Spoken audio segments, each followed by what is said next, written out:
Happy Tuesday, everybody. Um, Hope you all had a wonderful Mother's Day and enjoyed the very warm weather out here. Uh, I am here with Dawn. We just got out of our Tuesday investment committee and wanted to check in with you all and give you some of our thoughts. So, Dawn, I know the last couple videos you've done, you've kind of teed up what we were looking for going into earnings. Yeah. We have seen some companies come out with earnings. Can you talk to us about what you've seen and what that tells you about where we are right now?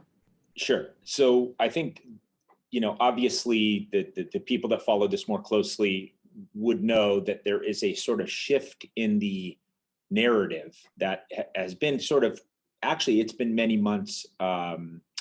it's many months along now, but what's starting to happen now, and some of the things we were worried about several months ago when we were at that fever pitch of the enthusiasm over the growthier, sexier stay at home Mhm. type plays was, I think we even talked about it a little bit, which is you had to be aware of like peak growth rates, right? Because even high growth companies, when they start to show decelerating rates of growth from really high numbers, it's hard for even growth investors to continue that level of enthusiasm for buying at those prices when growth rates are decelerating.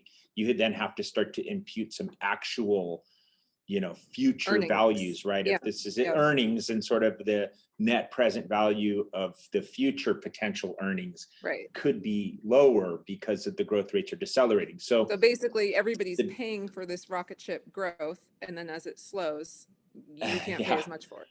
Right? yeah, and then you have to start looking at where Earth is and how far is it, and if the rocket ship's going the other direction, then you have to look at some of those eventualities. So anyhow, what has been the prevailing theme is the growthier names, even when they hit their estimates, are getting not Mhm. nicked, obliterated.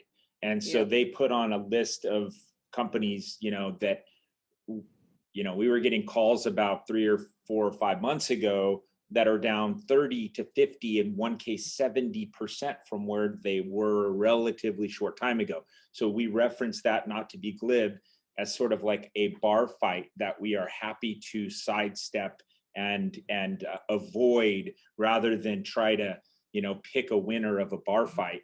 Hard to do. So we're always looking to avoid those type of conflicts. And so we have done that, I would say, relatively well so far, Hmm. and hopefully that continues to be the case. Great. So another thing that we talked about today was kind of the balance of inflation expectations and where interest rates are going to go. Um, how are you managing for that in MLS? This is the $64 trillion question, which is, with all the debt that's been put on the United States balance sheet in the form of all this money that's been printed for our once in a century pandemic. um, we are still kind of the more attractive economy or market to Hmm. invest in relative to some others.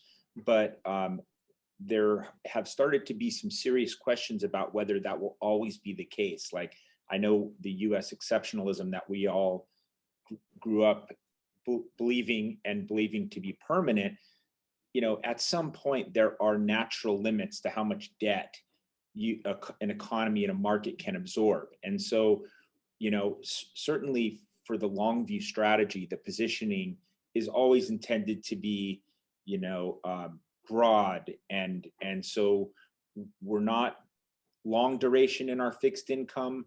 We're holding a more inflation hedge assets Hmm. than we did a year ago or even 6 months ago, which we've Hmm. been, kind of rewarded for. If you sort our holdings by what's worked year to date, certainly those positions have been among the, all of the leaders. So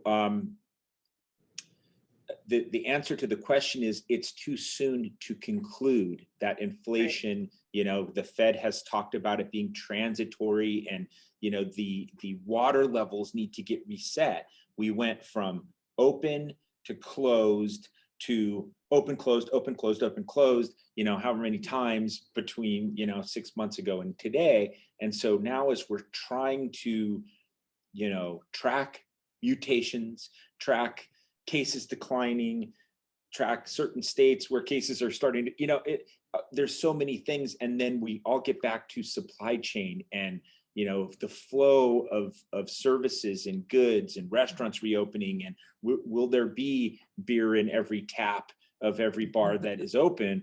Or, I thought yesterday was really interesting for those of you who are interested in these anecdotes.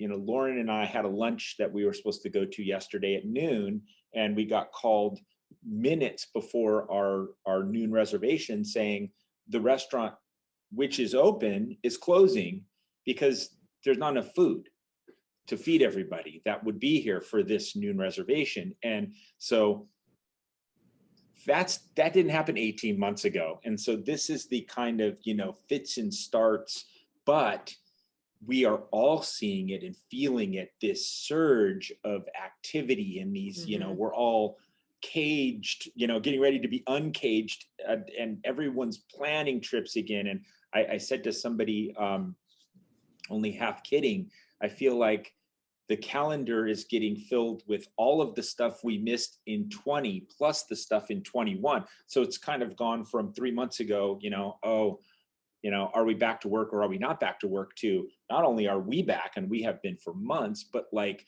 all of the other activities are flooding back onto the calendar. Yeah. And I do think that this roaring 20s type thing is, it will be in full view, assuming these variants don't arrive at our shore and shut everything down again, which would be full-blown disaster. Let's not equivocate on that point. Well, I know MLS is heavier on equities, on the heavier side for MLS, which indicates, at the end of the day, with all this going on, we are still bullish on the economy and the specific companies that we hold.